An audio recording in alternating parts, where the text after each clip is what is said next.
everyone. Well, it seems dark in here. Like you guys are in the dark a little bit. It's just because I haven't been here in a few days. No, there we go. Oh, let there be light. And then there was light. Okay, I don't have anything to start. Matt? Really? You have nothing to start? Okay, so let me just start where I want to ask two separate things on the Gaza situation. One is, do you yet have a better idea of the aid, the money suspension to UNRWA, how much it is and how long it will last, that kind of thing? So I have a second, which is related but not the same. So it's a complicated question to answer, and I'll explain why. So we have provided already in this fiscal year around $121 million to UNRWA.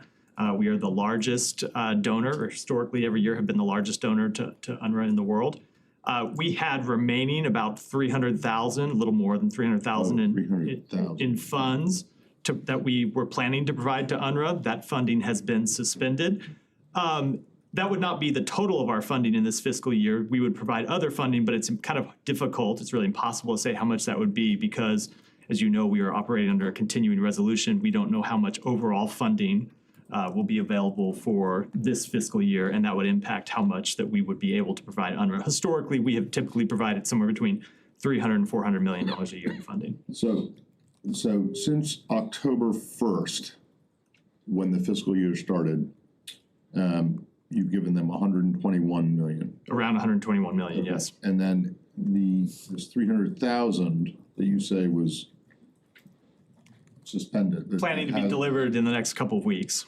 Okay. And was suspended. So that means that you had, even in the CR, or whatever the budget document is, you had only through the next couple of weeks 121.3 million. Around, yeah, roughly. And then there was going to be more funding. And when the supplemental gets passed. It's our next scheduled payment, not officially scheduled because the supplemental and the CR have not passed, but we would anticipate would have happened sometime over the summer. And the amount of the next payment would be dependent on how much funding was contained in the supplemental and a CR, or if not a CR, a full appropriations bill. But the immediate impact of the temporary pause that was announced on Friday is 300,000. Correct. And again, you don't know when that might be unfrozen or when the pause might be made permanent. So it will depend on the investigation that UNRWA is undertaking, that the United Nations is undertaking, and whatever remedial steps they put into place. In the meantime, is there any way, or is there any option for getting the 300,000 in suspended assistance into Gaza without going through UNRWA? No, but what I would say to that is, first of all, let me just back up and say, and we made this clear in the statement, you heard the Secretary speak to this yesterday, we very much support the work that UNRWA does. We think it's critical. There is no other humanitarian player in Gaza who can provide food and water and medicine at the scale that UNRWA does. We want to see that work continued, which is why it is so important that the United Nations take this matter seriously, that they investigate it, that there is accountability for anyone who is found to have engaged in wrongdoing, and that they take whatever other measures are appropriate to ensure that this sort of thing cannot happen again. Okay, and then my second thing, which is related but not UNRWA, which has to do with this operation that the Israelis launched in Jenin, the hospital today. What do you have any comment on that? Is this something that you think is problematic, or is it something that you look at with envy? Like this is some kind of great Mission Impossible mission that we wish that we could also do? So I'd say that we strongly urge caution whenever operations have the potential to impact civilians and civilian installations. That, of course, includes hospitals. We do recognize the very real security challenges Israel faces and its legitimate right to defend its people and its territory from terrorism. Israel, of course, has the right to carry out operations to bring terrorists to justice, but those operations need to be conducted in full compliance with international humanitarian law. Well, do those operations include going into hospitals and murdering people in their beds, regardless of whether they're, So, they are suspected or even known terrorists? So, is that okay with you guys? So there was a lot in the premise of that question. Obviously, we did know that they went into. Well, you don't think that they went in and killed people who were completely innocent? So let me say that if you did think that, then you would be condemning it, right? We certainly would, but I would say that Israel has said that these were Hamas operatives. They have said that one of them was carrying a gun at the time of the operation. So I'm not able to speak to the facts of the operation. You'd have to pass some kind of legal judgment, know all of the facts of the operation.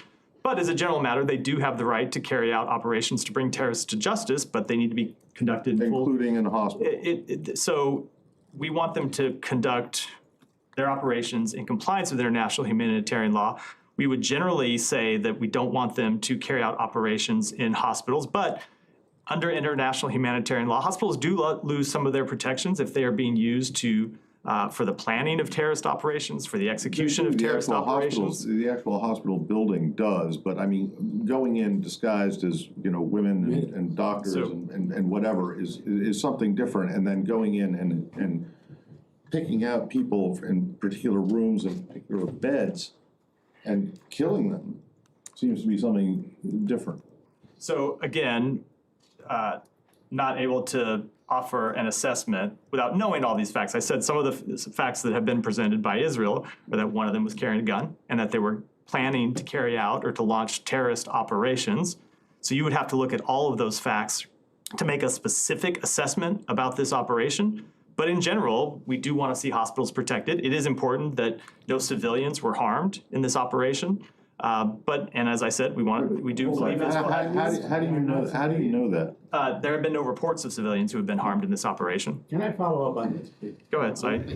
Actually, on both points, but on this particular one, I mean, Israel occupies the whole West Bank. They are under their control. They don't need to disguise themselves as medics and go into a hospital and kill people, which he called non-civilians. They are actually civilians, but that's beside the point.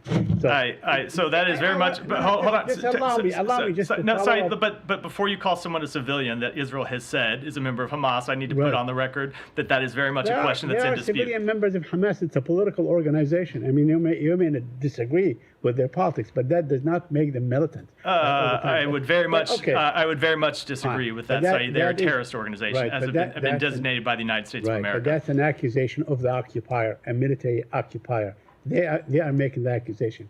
I want to ask you, is that a conduct befitting a state or a group of gangsters to go in and kill people, assassinate them as they sat in their bed? Is that the conduct of the state? Will the United States ever do something like this under similar circumstances? I am going to first of all note for the record, because it is important to note for the record, that Hamas is a brutal terrorist organization that carried out the brutal murder of 1,200 people on October 7th, and there are members of Hamas, and there are members of Hamas in the West Bank. Right. And in addition to carrying out the brutal murder of 1,200 people on October 7th, has hid behind civilians in Gaza, and been responsible for the death of many, many Palestinian civilians who they use as human shields. So, before we talk about the people who died in this operation, I think it's important to talk about who Hamas is. And it is not a political organization, Hamas. It is Said is a terrorist organization that has carried out terrorist acts to kill civilians,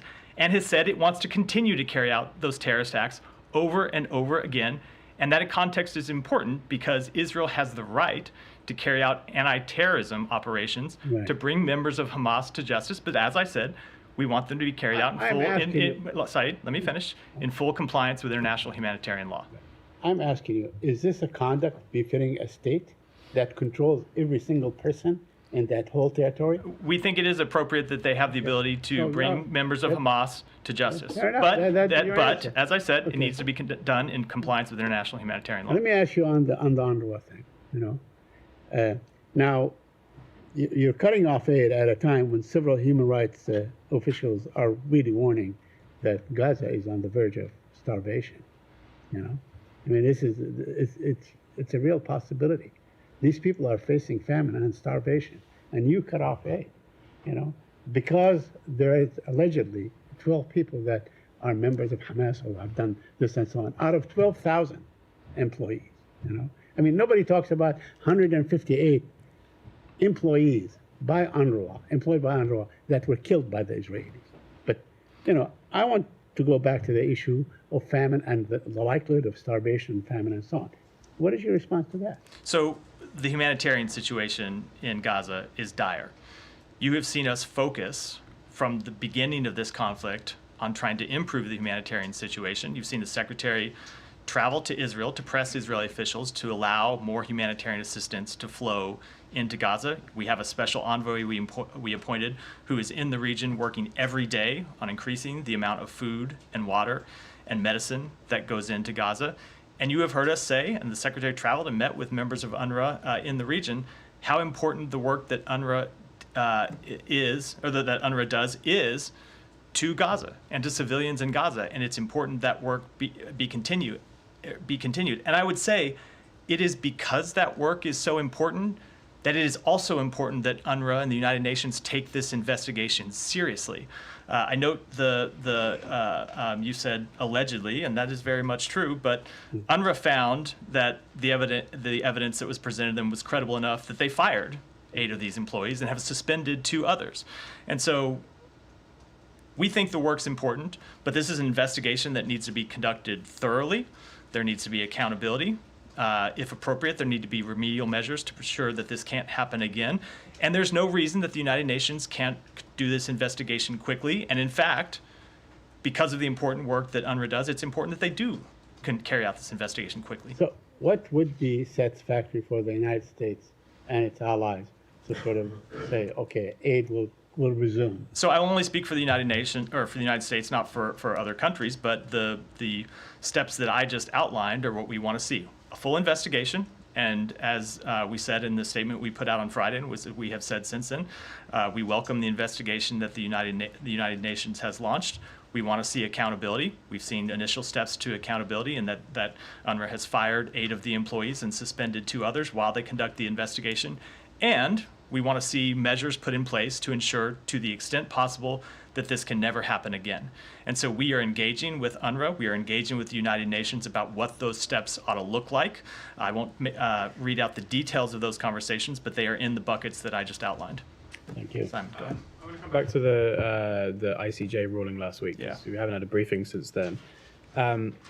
Before the ruling, your colleague, we were asking what the US view would be on whether Israel is compelled to follow what the court was asking it to do. I wondered, you have responded to the State Department has responded to the ruling, but on the specific, I guess one specific thing that the ruling requested of Israel is to report within a month on what it's doing to ensure that genocide isn't taking place. Is that something that the U.S. is calling on Israel to comply with? So I will say that a number of the things the court called on for Israel to do are things that we have said in our public statements, and in fact in our private meetings with Israel. We've wanted to see them do more to allow humanitarian assistance to go into Gaza. We've wanted to see them do more to ensure that civilians are protected. And I will say we respect the court's decision. We respect their ruling, as we said last week, and we expect Israel to determine what it has to do to comply with that ruling. It's not a ruling that's directed to us. It's a ruling that's directed to Israel, but we do expect them to determine what they need to do to comply with the court's ruling, and we'll be engaging with them about that. So now, after there's a ruling, you're able to say, okay, we're happy with everything in here, so our partner Israel should comply with what they... I think that we never want to address hypotheticals before they happen. So yes, we're willing to comment on things after they happen, but not hypotheticals before they do. That's general standing practice. I mean, here. you might call this a hypothetical, but the court is also going to rule on Friday this week regarding the case with Ukraine and Russia.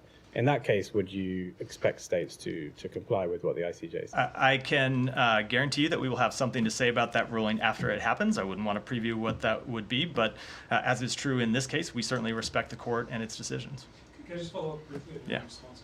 When you said that you expect Israel, we expect them to determine what they need to do to comply. Is that Yeah, different from I don't want, only because the court had a number of things that it prescribed, and I don't want to tick through those one by one because they are not orders that were directed to us. We do expect Israel to comply with the ruling, but in terms of what the specific steps are, I would expect them to determine that, not the United States. Yeah, go ahead. Back to the UN, Wall Street Journal is reporting that they've reviewed intelligence that shows 1,200 UNRWA staffers have ties to Islamic Jihad. Does the state have any concerns that the ties to terrorists among the staff goes at all beyond those 12, 13 who have been named? So this is a matter that we want to see investigated, and it is why we think an investigation is so important, and that it be conducted thoroughly and it be conducted promptly, and we very much look forward to seeing the outcome of that investigation. Are you concerned that that investigation is being, I mean, the UN has said a couple of times in public statements that it's an independent investigation, but it's very much not. It's being conducted by a UN internal office. Do you have full trust that the US is going to investigate itself and these allegations thoroughly? We do have confidence in the UN's ability to conduct this investigation. We have been engaging with them about what that investigation might look like. I will keep those conversations private, but we do broadly have faith in their ability to investigate this. We've welcomed the initial steps that they have taken, but the proof will be in the pudding. I don't want to judge anything in advance. We want to see a full, transparent, complete, prompt investigation, and any remedial steps that it recommends, as appropriate, we want to see implemented. Any expectations for how long the investigation might kind of come to a conclusion? Are you thinking weeks? I would defer to the United Nations on that specific question, but I would say because the humanitarian situation is so urgent in Gaza, that just highlights how important it is that they do conduct this investigation promptly, conduct it thoroughly, and take any actions that they need to take to remedy the situation as soon as possible. And what mechanisms are you guys looking, meaning if this investigation finds that the firings were rightfully made, that these individuals helped Hamas carry out the October 7th attacks, what kind of action do you guys want to see? Sort of criminal indictments against these folks? Certainly, we would we would welcome full accountability. We would demand full accountability, and of course, that could include prosecutions for anyone that had violated the law. Okay. Go ahead. On the hostage talks, Matt, officials, including the Secretary, have been publicly telegraphing optimism around this latest round of talks. Can you give us any details on what's underscoring these public pronouncements of hope and a strong proposal on the table? So let me echo something the Secretary said yesterday, which is the less said about these, the better. As the Secretary noted, we do believe it is a strong proposal that's on the table. We do believe it's a proposal that, it is a proposal that would could lead to a sustained pause in fighting and the return of hostages, something that has been a goal of the United States and other countries in the region. So we hope this proposal will be accepted. We hope it will be implemented, and we hope to see a pause in fighting and hostages return to their families. And we'll keep working on it. But as to any underlying details, I don't think I should comment on Does the them. U.S. have any comment on Prime Minister Netanyahu's comments today, sort of doubling down on this maximalist approach, saying they would not pull out troops from Gaza, saying, keeping to these maximalist aims, and saying they wouldn't release thousands of terrorists in exchange? I don't. I think I will. As I said, I think when it comes to this very delicate matter, the less said, the better, and I think we'll do our negotiating in private, not public. And then on the UN assessment mission that the Secretary announced on his last trip to Israel, do you have any updates on when that might happen, the scope, anything? Yeah, so I don't know if we've said this from here, but the assessment mission was delayed because of a renewed outbreak in fighting in the north. We saw Hamas fighters pop up and start launching rocket attacks into Israel, start shooting at Israeli forces. That made the conditions on the ground not tenable for conducting this humanitarian mission, not safe to conduct an assessment mission. We have been engaging with the United Nations and with the government of Israel on this matter. As you know, it's something we've said, and we want to see launched as soon as possible. We do expect some initial movements north to take place in the next few days to pave the groundwork for that assessment mission to move forward. And our hope would be, as I said, after that initial step it takes place, that the assessment mission itself could move forward really just as soon as possible. What sort of paving has to be done for this to take place? They have to assess conditions on the ground. You actually have to assess, before you can send the assessment mission in, you have to assess security conditions, the conditions of the road, how you would move and where, and some kind of factual and logistics things like that to make sure that the assessment mission itself can be conducted as safely as possible. That's what we anticipate happening over the next few days to pave the way for the assessment mission to go forward. And then last question, a group of Democratic lawmakers wrote to the Secretary asking for answers about his use of an emergency declaration to send arms to Israel last month twice. Does the US or the building intend to respond to their questions by February 9th? Any comment on that? So we always welcome engagement with Congress, and we will engage with them on this question, as we always do. I would say that the process that the Secretary followed and the process that we followed here at the State Department is the process that the law actually prescribes. There are two procedures for providing arms sales to foreign countries. Well, more than that, but two in this specific section of the law. One of them allows for us to go to Congress and provide Congress with notice, and there's a review period. And the other specifically prescribes a situation in which there is an emergency need for transfer of arms, that we can provide those arms through a different process. And that is the process that we carried out. So I see this described all the time as bypassing Congress. In fact, what we're doing is following the statute that Congress passed.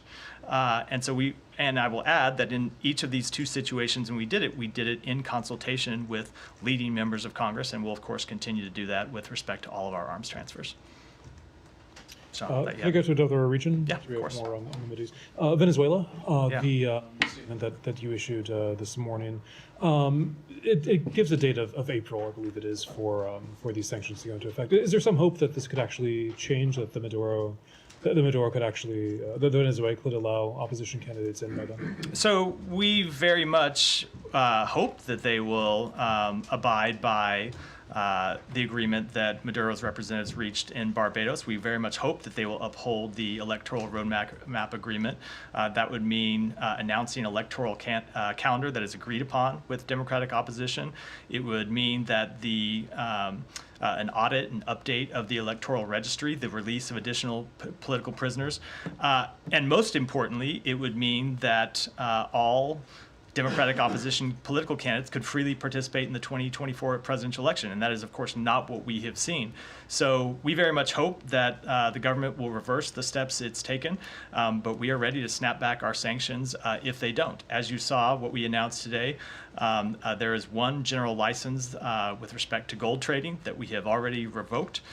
There's another one that is set to expire in April that pertains to the oil industry, and absent a change in course from the government, we will allow that general license to expire, and our sanctions will snap back into place. So we went into this process with good faith. We wanted to accomplish several things. One, we wanted to secure the release of the 10 Americans who were being held by Venezuela, 6 wrongfully detained and 4 others. We wanted to secure the release of a fugitive from justice. We were able to accomplish both of those things. We wanted to see Venezuela get back on the path to democracy, and we all made clear that if they didn't, we had the ability to snap back our sanctions, and we remain willing and committed to doing so if they do not change course. And where does that leave U.S. policy if it's been a failure, not necessarily because of the U.S., but if it's been a failure to restore democracy? Does that mean that Maduro will go back to the pariah status, to the idea that it would be considered illegitimate, that perhaps the U.S. would recognize somebody else? So I would say, first of all, with respect to the premise of the question, I know you did limit it to free elections, to the democratic process, but I don't want to lose sight of the fact that we were able to secure the release of 10 Americans, which was a very important goal of this policy and this agreement in the first place. And we're glad to see those 10 Americans home with their families. With respect to democracy, look, I'm not ready to write the end of this story yet. We've seen them take very concerning steps, and you see the response from the United States today. There is still time for the Maduro regime to change course. there is still time for them to allow a free and fair election. We are hopeful that that's what they'll do, but if they don't, we are prepared to implement our sanctions. Sure. Let me just ask something completely different. Do you have any reaction on ECOWAS going to Africa? Niger, Mali, and Burkina Faso have formally said that they're leaving ECOWAS, saying that's quote unquote under control of foreign powers. It presumably means the U.S. or maybe the French. Do you have any reaction to that and where that leaves U.S. diplomacy? So we are closely monitoring those developments. We are in close communication with ECOWAS itself and with member states. It's a matter, not this withdrawal, but of course the general matters, a topic the Secretary discussed in his meetings in Africa last week when we traveled to 4 countries on the continent. We continue to support the efforts of ECOWAS and member states to bring peace, security, and prosperity to the region. We also continue to promote African-led solutions. I will go back to what we said before, which is that we believe that the collaborative efforts that regional organizations like ECOWAS play are crucial in fostering peace, security, and economic development, and we will continue to engage with them and continue to encourage all parties in the region to engage in constructive dialogue to find common ground.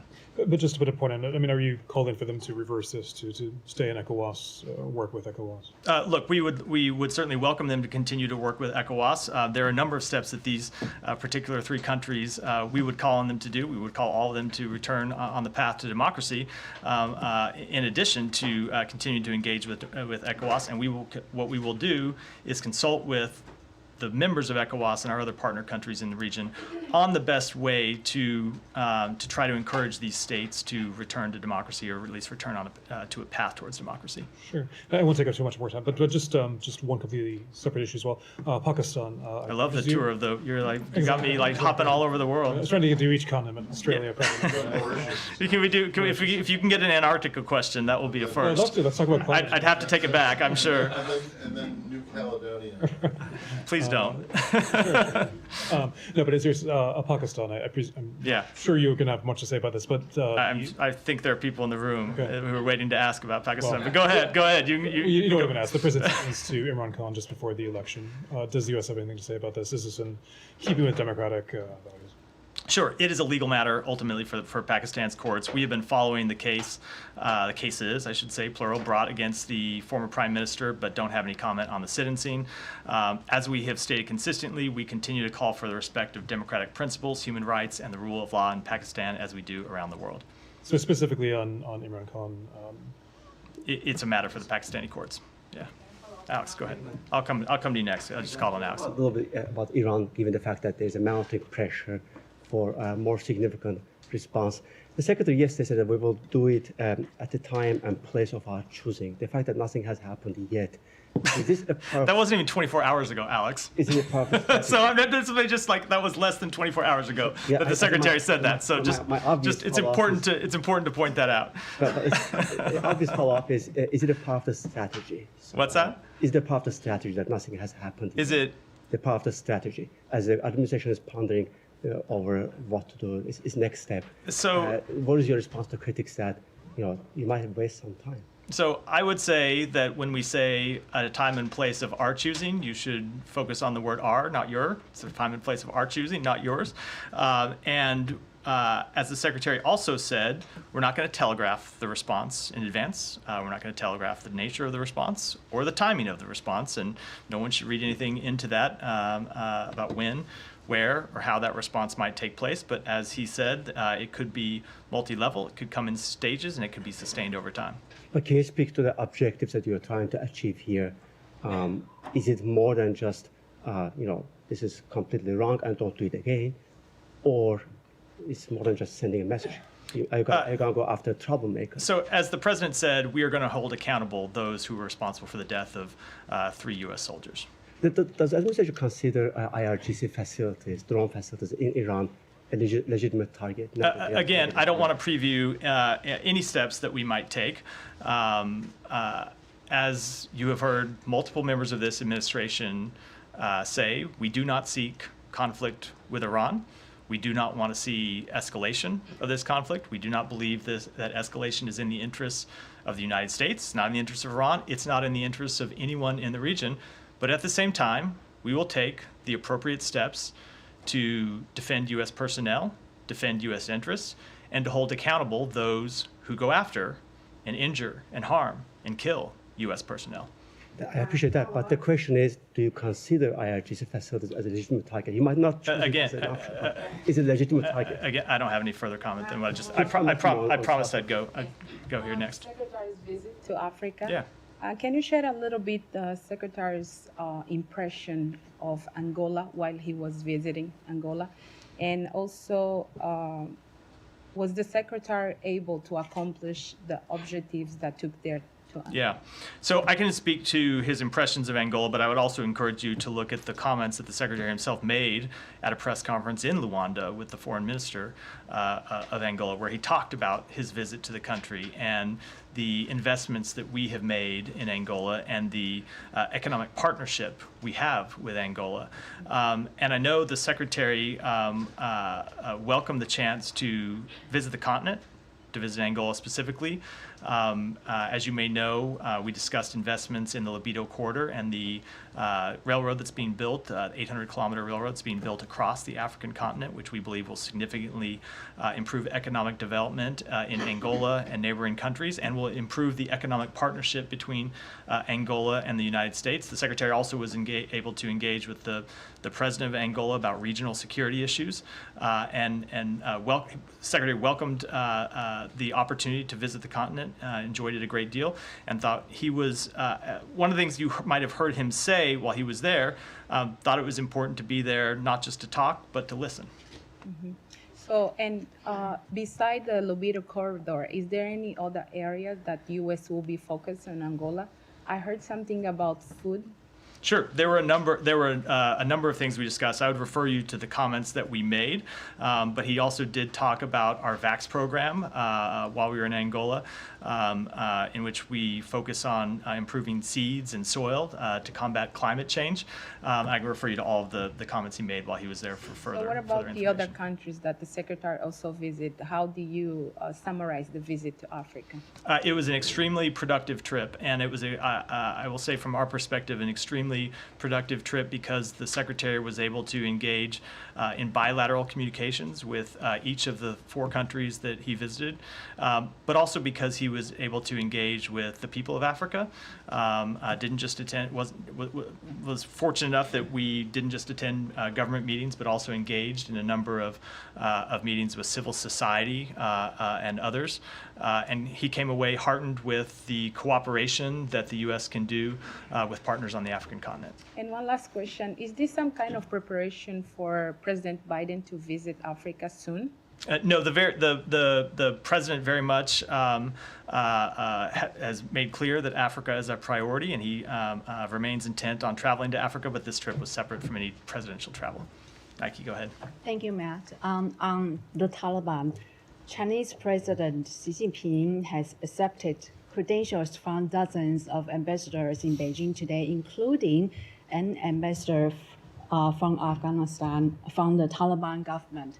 So protocol-wise, as an international practice, does the United States consider such act as an official recognition of the Taliban government? So I've seen those reports, and I think I would let the Chinese government speak to what this means in terms of their relationship and whether they have formally recognized the Taliban or not. I've seen some comments from them to the contrary. As we have said, on behalf of the United States, to the Taliban in public and in private, their relationship with the international community depends entirely on their actions, and we will be looking to see them take a different course of action than they have to date.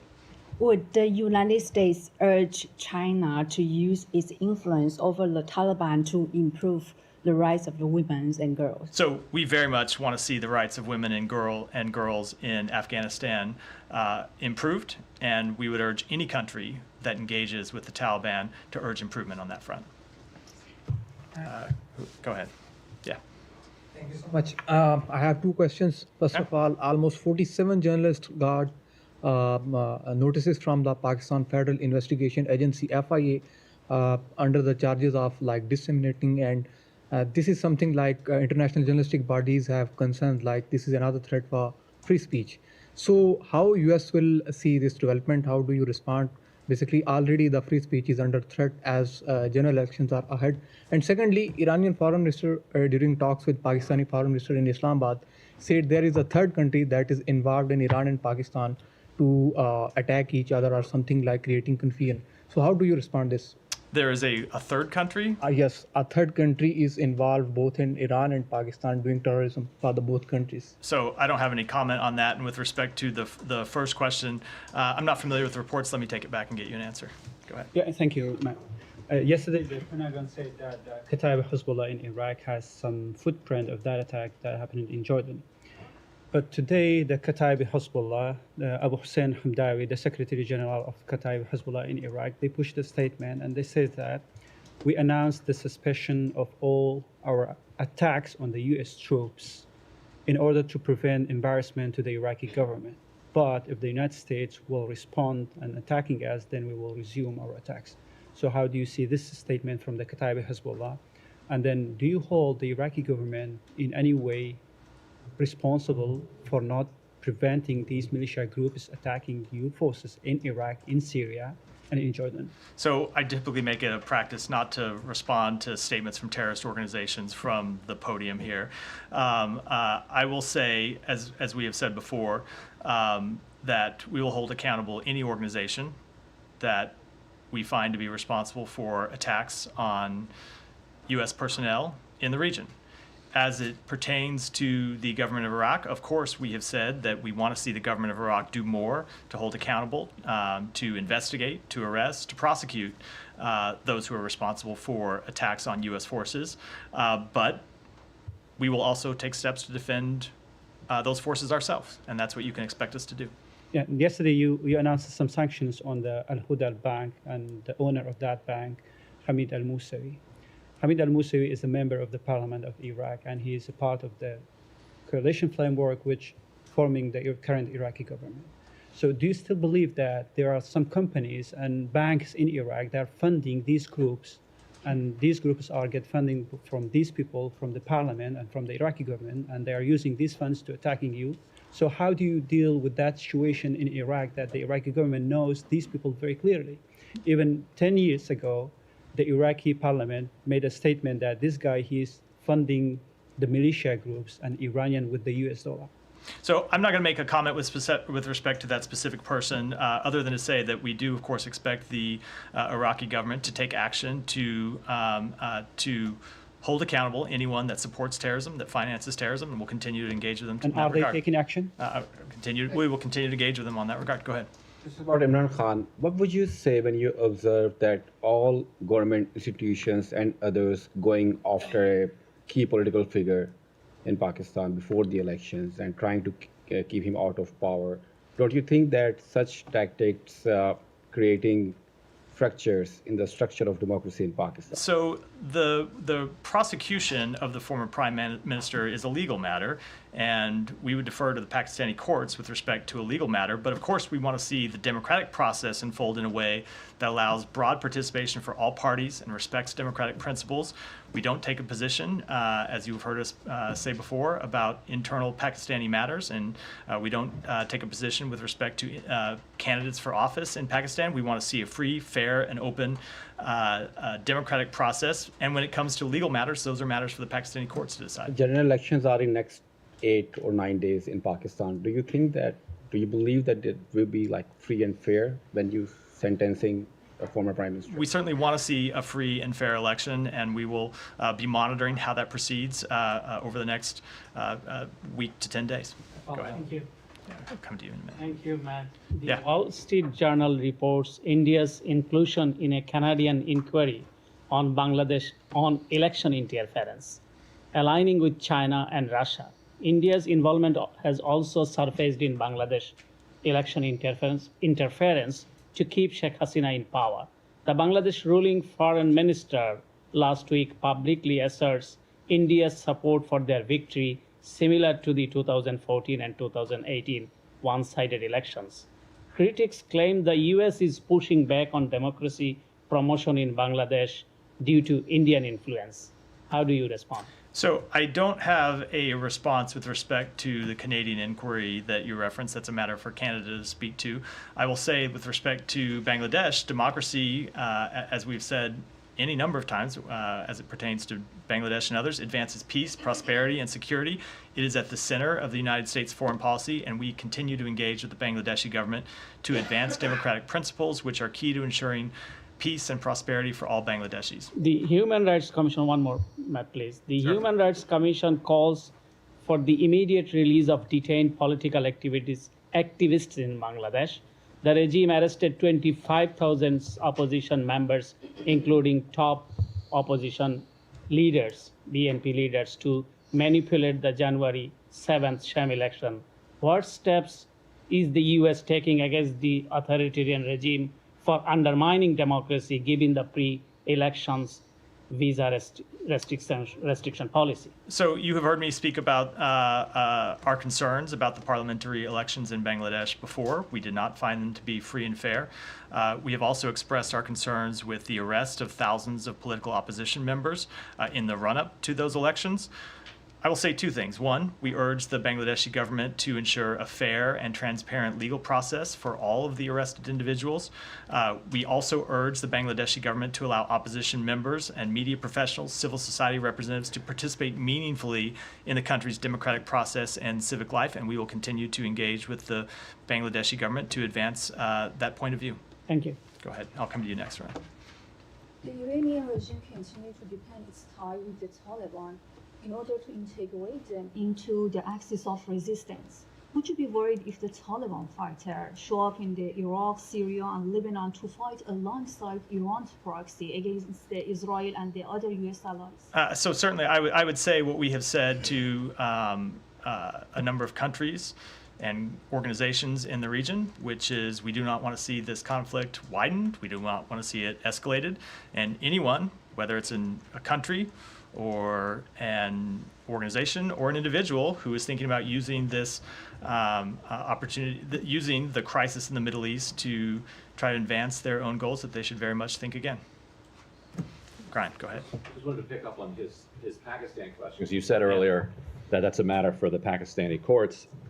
When it came to Venezuela, that's a political matter, it seems. The Venezuelan courts, of course, approved, Maduro's banning of the party. Now, you could say that court is under Maduro's thumb. It's a kangaroo court. But in Pakistan, the prosecution was held in secret. Just recently, his attorney, Imran Khan's attorneys, were kept out of the courtroom, and they took attorneys from the prosecution team and put them on the defense team. Nothing about that prosecution seems less than kangaroo. So why would Venezuela's be a political case, but when it comes to Pakistan, that's a matter for the Pakistani courts? So there are different situations, and we have not yet made that conclusion with respect to the Pakistani legal process. When you look at Venezuela, we are looking at the entire history of the Maduro regime in cracking down on democracy and, most importantly in this case, failing to carry out the commitments that they made to allow candidates to run. It's a commitment that they made that the country has reneged on, and that's why we were able to make the assessment in that case. So there might still be a determination on the Pakistan question? I don't have anything to preview, but it's not one that we've made at this time. Well, I can't do this right now because my phone battery is about to die. But when I go back to my desk and look up in the human rights reports for last year on Pakistan, it will say that the U.S. has confidence that the Pakistan judiciary is fully independent and free political influence. I do not know what that report will say, but that's not an assessment we've made with respect to this specific case. So go ahead, and then we'll wrap for the day. Just following up a small question on my colleagues with regard to Pakistan and Imran Khan conviction. So basically, you are happy with President Biden's foreign policy with regard to Pakistan. Since last 3-4 years, you think the U.S. has gained more respect in the ordinary eyes of Pakistani people? Like, you think Biden administration has done well, basically? So I'm not going to speak to the views of the people of Pakistan. They can obviously speak for themselves. But we have engaged to promote stability in the region, to advance democracy in Pakistan, and to deepen economic ties between the United States and Pakistan, which will ultimately improve the lives of the Pakistani people. That's the policy that we will continue to pursue. And just one more question, and this question, I'm a little bit disappointed with the kind of response you gave to my colleague about the Chinese I'm glad Taliban to hear you passing relations. judgment on my answers to questions. Yes, yes, usual, I'm a little bit offended because the U.S. practice. had much big, well, because the U.S. had a much stronger response to that since decades, and the way you expressed it, it was very disappointing. With regard to girls' education in Afghanistan, the U.S. has, since the beginning of the Taliban in the 90s, girls' education was one of the reasons why media outlets like me and the U.S. administration here, from this podium, I mean, you took it very light that you think that building relationship with Taliban without girls' education is a small thing, basically? Is that what you're giving hint here? I mean, I think you are taking the opposite interpretation from my remarks than what I said, which is that we very much want to see the rights of women and girls improved in Afghanistan. So, but that is very weak statement. The U.S. has let me just cut you off. Do you have a question? The U.S. has supported this girls' education issue in a much stronger sense. I'm just trying to say that this is the last I think question of the briefing. So let me just say, do you have a question before we close? Okay, so basically what I'm saying is the U.S. has become a little softer with regard to girls' education, and that is so I would Taliban have ruined the whole religion of Islam by not allowing girls. So that's so I would disagree with that. And in fact, if you listen to what I said in my comments earlier about Afghanistan, I said that for the Taliban to gain international recognition, it very much depends on the steps that it takes. And one of the steps that we would expect to see them take would be to improve the treatment of women and girls in Afghanistan. And with that, we'll wrap for today. Yeah. The way Nike asked the question about China and how they're receiving the Taliban. I know you mentioned the U.S. policy toward the Taliban, but do you have any concerns about China actually receiving a representative of the Taliban in this context? So the only reason I'm not commenting on it specifically is I've seen also the Chinese government put out some statement that it has not changed their recognition of the Taliban. So I want to have actual clarity on what it is the Chinese government did before I make any formal assessment. Well, that will wrap for today. Thanks, everyone. So, hold on a second. Yeah. I did manage to find it before my... You know, I said the briefing was over. You don't get the right to declare it's still going. Well, I'm just going to quote from you from your own human rights report. There was a lack of government accountability and abuses, including corruption and misconduct by security forces, and that often went unpunished. You better hurry before your service runs Fostering out. a culture of impunity among perpetrators, authorities seldom investigated or punished government officials for reported human rights abuses or acts of corruption. So what you're saying now is that you could see a situation in which the prosecution of the former prime minister is actually an improvement over what you found in the so certainly there are areas for improvement that we would welcome in Pakistan, but there's not an assessment we've made with this specific case. Right. Thank you. Thanks.